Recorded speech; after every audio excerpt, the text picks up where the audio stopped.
On March 23, 2003, just days into the U.S. invasion of Iraq, a support convoy from the U.S. Army's 507th Maintenance Company took a wrong turn near the city of Nasiriyah. They were mechanics and support troops, not frontline infantry, suddenly driving straight into an ambush of Iraqi forces waiting along the road. In the chaos that followed, several American soldiers were killed and others were captured, including 23-year-old Private First Class Patrick Wayne Miller from Kansas, a motor transport specialist who thought he'd spend this deployment fixing vehicles, not fighting for his life, and becoming a prisoner of war. After his truck was hit and overrun, Miller and several others were taken prisoner by Iraqi forces and turned into some of the U.S. POWs later displayed on Iraqi state television and replayed around the world. Don't understand. Sorry, from where you came from America? From Kansas. Please. Why do you come? Because I was told to come here. I just follow orders. You come to kill Iraqi people? No, I come to fix broke stuff. And I told to shoot only if I'm shot at. And they shot at me first, so I shoot back. I don't want to kill anybody. How are you see Iraqi army people? They don't bother me, I don't bother them. Where do you come from? Kansas. Kansas. جاي من مدينة كانساس. اسمك. What's your name? PFC Miller. PSV Miller? Private First Class Miller. Yes. Why do you come to Iraq? Because I was told to come here. لماذا جئت إلى العراق؟ يعني هو يدعي أنه This was Patrick Miller's first deployment, only a few weeks into the invasion, and in that interview, he looked shaken to his core, answering the Iraqi interviewer's questions with the expression of someone living a reality he never expected to face. He was being held with other captured soldiers from his unit at an Iraqi facility after the Nasiriyah ambush, one of several Americans taken prisoner that day. In the days after this footage aired, more members of his unit were also shown as American prisoners on Iraqi state television. What's your name? Sergeant James Riley. From any country? United States? Yes, in the United States. City? New Jersey. New Jersey. The age of you? 31. From any unit? From any unit in Army? Oh, 507th Maintenance Company. What's your name? Shauna. Shana? Where do you come from? Texas. You come from Texas? Yes. How old are you? 30. Yes. 30 سنة. From any unit? From any unit in American Army. 507 maintenance. من مدينة تكساس. Any city in United States? Texas? Texas City? Yes. The power of your office, power of your office, and coming from any country. In this grainy Iraqi broadcast, you see several members of the 507th Maintenance Company who were captured that day: James Riley, Shoshana Johnson, Edgar Hernandez, Joseph Hudson, and Patrick Miller, all just days into their first deployment to Iraq. They were mechanics and support troops, suddenly turned into POWs on Iraqi state television. But not every captured soldier was put in front of the cameras. 19-year-old Jessica Lynch, also from their convoy, was badly injured in a crash during the ambush and taken to a hospital in Nasiriyah, where reports later said she suffered severe injuries and abuse while in Iraqi hands. While Miller and 4 other members were moved north and held with 2 captured Apache pilots, Lynch spent days in that hospital with severe injuries, not knowing if anyone even knew she was still alive. In total, 7 Americans from the maintenance company and the downed Apache crew survived as POWs until U.S. Marines found and freed them near Tikrit on April 13th, roughly 3 weeks after their capture. Lynch was rescued separately in a Special Forces raid on the hospital on April 1st, in a mission that was filmed with night vision cameras and became one of the most heavily broadcast, high-profile stories of the entire Iraq War. While the larger POW group, including Patrick Miller, was pulled out days later in the April 13th operation, when they finally made it back to the United States, every one of them came home as a decorated former prisoner of war, honored and formally awarded for what they had endured in Iraq.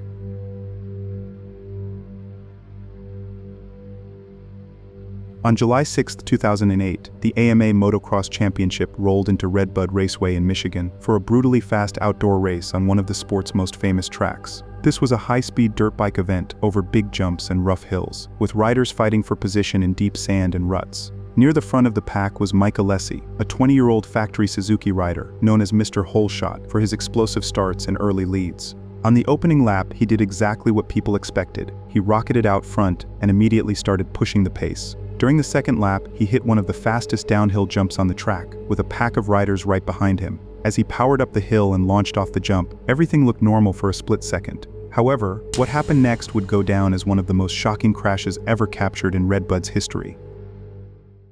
Way on the outside, definitely change your attitude about it. Oh, Mike Alessi, a vicious hit. Let's take a look at the replay. He's second here. Watch as it comes down here. This is a very soft section. Tucks the front wheel, slams into the top of the jump, and then.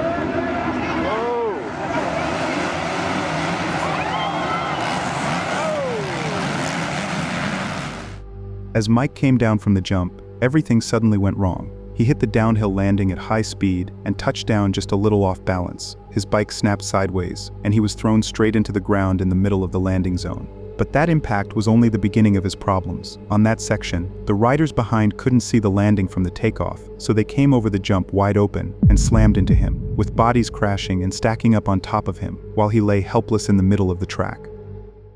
Change your attitude about it. Oh, Mike Alessi, a vicious hit. And he is dead. Oh, and the rider's just compounding over him. Mike Alessi is down hard. And again he gets hit.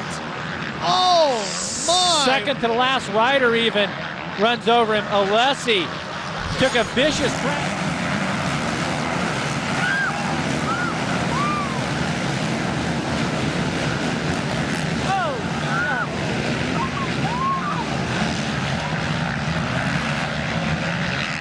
Stop the race, for God's sake. With the landing area completely blind, the next few seconds were pure horror. Riders came over the jump wide open and slammed straight into Mike, with fans both at the track and watching at home witnessing one of the most brutal crashes they'd ever seen. Race officials immediately waved the flags and brought the race to a stop, trying to slow everyone down and clear the section. Track workers and medics sprinted across the dirt to reach him as quickly as they could. Mike was badly hurt, but he was still alive. As the medics closed in around him, you could almost feel the wave of relief sweep through the stands. They at least knew he was conscious and in the hands of professionals. The medical team stabilized him right there on the track, carefully putting him on a backboard before rushing him to the hospital for emergency treatment. Doctors later confirmed just how serious the crash had been. He'd broken both shoulder blades, cracked a rib, bruised a lung, and suffered a severe concussion, injuries bad enough to end his 2008 outdoor season on the spot. After months of rehab, Mike eventually got back on the bike, returning in 2009 to race and even scoring his first overall win that year, proving he could still come back and win after going through one of the worst crashes of his career.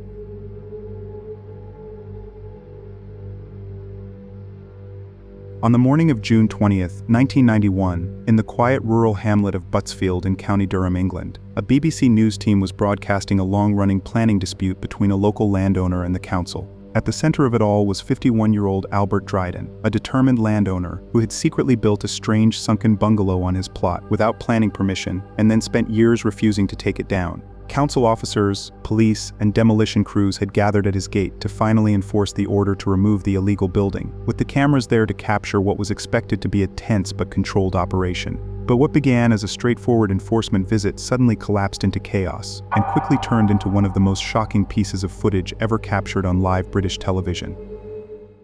We were standing watching what was going on. The chief planner was trying to persuade the chap to move out the way and let the digger go in.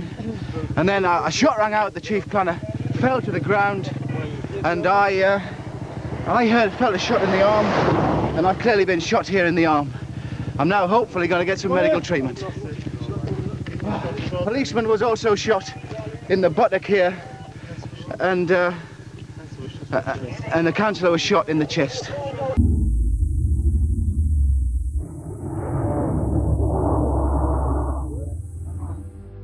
Just moments before that chaos erupted, everything had been centered on a simple gate at the edge of a quiet field in Buttsfield. On one side stood 51-year-old Albert Dryden, convinced he'd done nothing wrong by carving a little home into his own land, and pouring his savings into the sunken bungalow he'd always dreamed of. In Albert's eyes, it was just a harmless summer house he believed he had every right to keep, but the council saw it very differently, a clear-cut illegal structure that simply had to be demolished.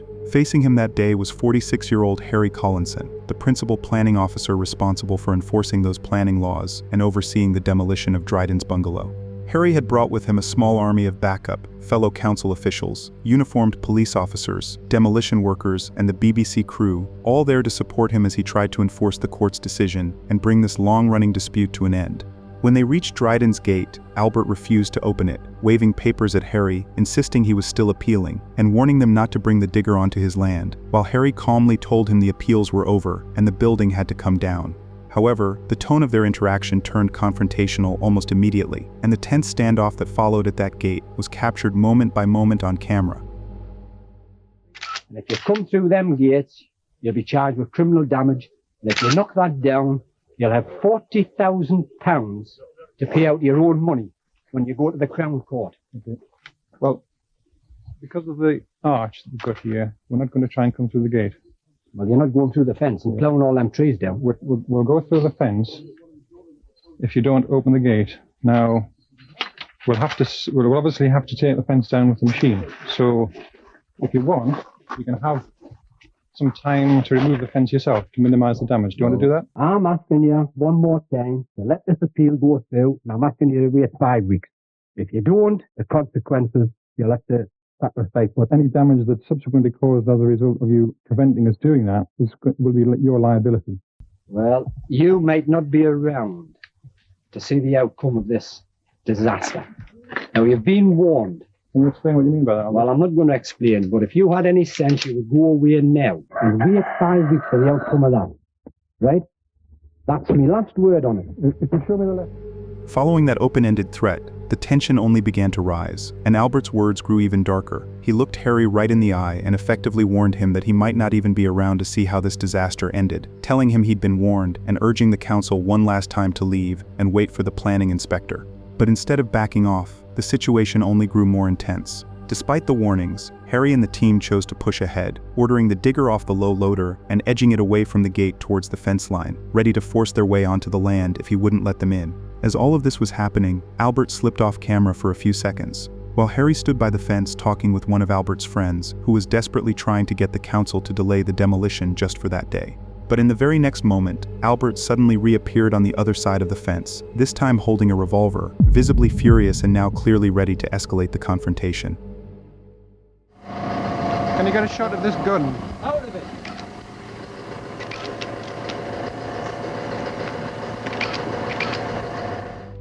In the very next second, Albert pointed the revolver straight at Harry Collinson and pulled the trigger, hitting him in the chest in full view of the cameras. Almost immediately, he began firing again, this time towards the small crowd of council staff, police officers and journalists gathered along the lane. In an instant, the entire scene erupted into total chaos as people screamed, threw themselves into ditches and scrambled back up the road, desperately trying to escape as more shots rang out behind them. Oh, God! As more shots were fired from a pistol, the camera crew and Look North reporter Tony Belmont ran for cover. Police Constable Stephen Campbell was hit in the buttock.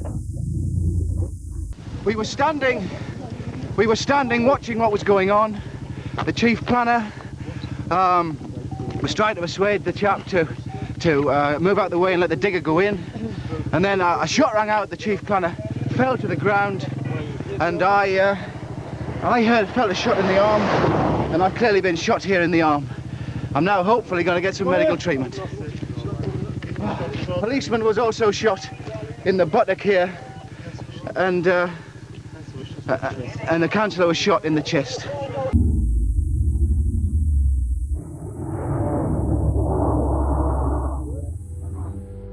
In the midst of that chaotic scene, one of the BBC journalists was hit, taking a bullet through the arm as he tried to get away. A police officer, Stephen Campbell, was also wounded, struck near the thigh as Albert fired towards the fleeing crowd. Most of the council staff and reporters managed to escape up the lane, but Harry Collinson never made it out. Albert had already shot him in the chest at close range, and then fired again as he lay in the ditch, ending his life at the scene. When the shooting finally stopped, Albert hid inside his caravan, triggering a brief standoff with armed police. After several minutes of negotiation, he eventually walked back out to the perimeter fence to watch officers setting up a field telephone, and that's when they noticed his holster was empty and rushed him, wrestling him to the ground and arresting him on the spot. He also told them his land was rigged with booby traps and landmines, claims that brought in bomb squads, but turned out to be untrue. Instead, police found a large stash of weapons, including multiple firearms at the bungalow, and dozens more back at his home in Consett. He ultimately stood trial in Newcastle in 1992, where he was convicted of Harry's murder and the other shootings and sentenced to life in prison. But despite how horrific his actions were, he developed a strange cult following, with some people calling him a folk hero who had stood up to the council. In later interviews and reports, he never really expressed remorse, still insisting he'd been pushed too far and framing himself as a man defending his home from the authorities. He spent around 25 years behind bars and was eventually released after a stroke left him seriously disabled. He passed away the following year, leaving behind a legacy remembered by some as a local legend and by many others as the man who turned a planning dispute into a televised nightmare.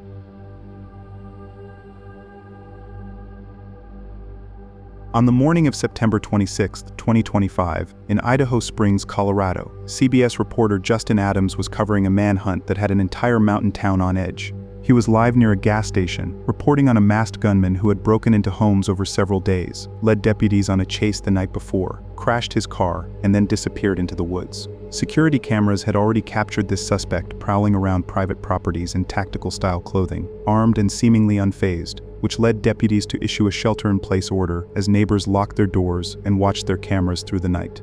On air, Justin described him as a thin black man, about 5'10" to 6 feet tall, dressed in tactical colors, with fresh injuries from the crash, while police from multiple agencies continued to scour the area for him. But in the middle of that live report, as he warned viewers to stay alert, Justin suddenly spotted someone matching the suspect's description casually strolling past his camera. Yo! Hey, put the camera on him. Yo! You see this person right here? Is this him? Would it be crazy if we actually found the guy right now?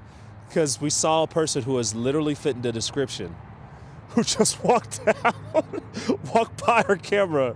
Wait a minute, this is the guy who I'm literally just talking about and just described on live TV is right now crossing the street. The suspect came down Highway 103 and walked right past news cameras as they were recording their stories. Right after Justin spotted this man on camera, he and the other news crews called 911, and deputies quickly moved in and arrested him. The man Justin had just seen was identified as 44-year-old Richard Applequist, the suspect behind multiple trespasses and burglaries in neighborhoods along Highway 103 between September 23rd and 25th. Investigators said that Applequist had been caught on video carrying a gun, stealing more than $2,000 worth of items, and causing thousands of dollars in damage at multiple properties. Those late-night intrusions, combined with the high-speed chase and his escape into the woods, had kept this small mountain community on edge for days, forcing families to shelter in place and wonder where he would show up next.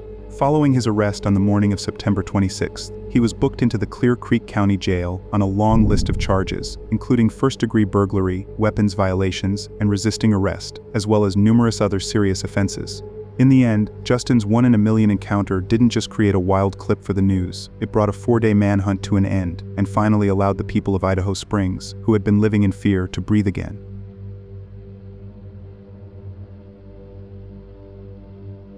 In March 2016, KTVU reporter Alex Savage was live from a roadside parking lot when one of the most chilling moments was caught on live TV. On a Tuesday morning, he was covering a news segment about a train derailment in Alameda County, California, and everyone watching at home thought they were seeing just another routine field report. As Alex stayed locked on the camera, calmly explaining what had happened on the tracks behind him, his attention was completely off the traffic, just out of frame. Then in an instant, everything changed. A car speeding behind him suddenly swerved toward the live shot area, coming in from behind and to the side of Alex and the cameraman. When it went off the tracks, and obviously it was a chaotic and confusing situation for... Fuck me. Holy... Oh my God. Tell him you're okay. Tell him you're okay. We're okay. We're okay. Oh my God. We're okay. Oh my God. Yep, everybody's all right. Alex just got out of the way. Woo. Yeah, we're okay. Everybody's okay. My God. Fortunately, Alex wasn't directly hit during the impact and managed to leap out of the car's path at the very last second, escaping what could have been a fatal blow. In that split moment, it was his photographer Chip Vaughn who ultimately saved his life. The photographer spotted the car coming straight toward the live shot position, shouted a warning to get out of the way, and Alex jumped right as a white car came crashing over the curb, tearing straight through the exact spot where he had been standing just moments before, and slamming into a light pole. Right after the crash, the photographer also rushed over to check on the driver of the crashed car and the scene around them, and police later confirmed that, despite how bad it looked, no one involved in the collision was injured, including the driver, the reporter, the photographer, or anyone nearby, though the camera itself was hit and knocked aside in the impact. Later in the footage, you can hear the chaos in the background as the shot breaks apart, with the reporter admitting that his heart hadn't stopped racing, and that he had been completely turned the other way until that shout cut through the noise. In the follow-up live shot, Alex appeared visibly shaken and emotional as he hugged his photographer on air and thanked him for that split-second warning. After this brief, wholesome moment, and once he had calmed down, he told viewers he was simply grateful to be okay, and even sent a message to his wife to let her know he was alive and safe, fully aware that without that warning, he might not have walked away from this with his life.